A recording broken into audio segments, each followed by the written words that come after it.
This week's topic is staying accountable to yourself and others, which is one of the most challenging things we will do with regard to fitness. Ultimately, you're only competing against yourself. There's nobody else in this race except you.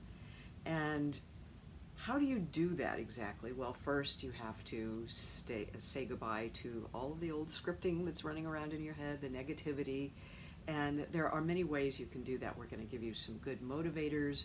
We're going to provide some wonderful mantras that you can say to yourself when the going gets tough. And then we're also going to dig deep into journaling, because journaling is so important for staying with us for the long term. Now, you can be old school and write it down, as I used to do when I started running. All I kept track of was the distance. I would go out with my car's odometer and figure out how far I had walked or run when I started doing that. And that's all I cared about. But now there's so many apps that can make your head explode that can keep track of everything from your heart rate to the miles you've clocked, as well as the calories you've burned, and just so many things that you have to decide if that's even important to you, because sometimes it is TMI, too much.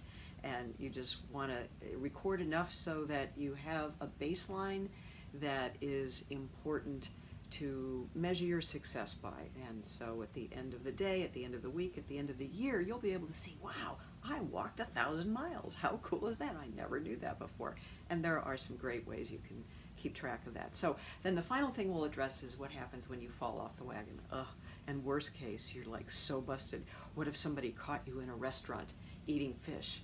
I hope that doesn't happen, but unless you have 2 million followers, it's probably not going to be as huge an issue as your inner angst might think it might be. Now, again, I am not suggesting you do this, but there are many options if you feel this moment of failure. And we all have them, and it's important to recognize that, but it's also important to figure out, well, how do we deal with it? Okay, if I have a craving for fish, maybe I don't know all of the vegan companies that make fish now, and there are. I actually addressed that in a Facebook group just this morning.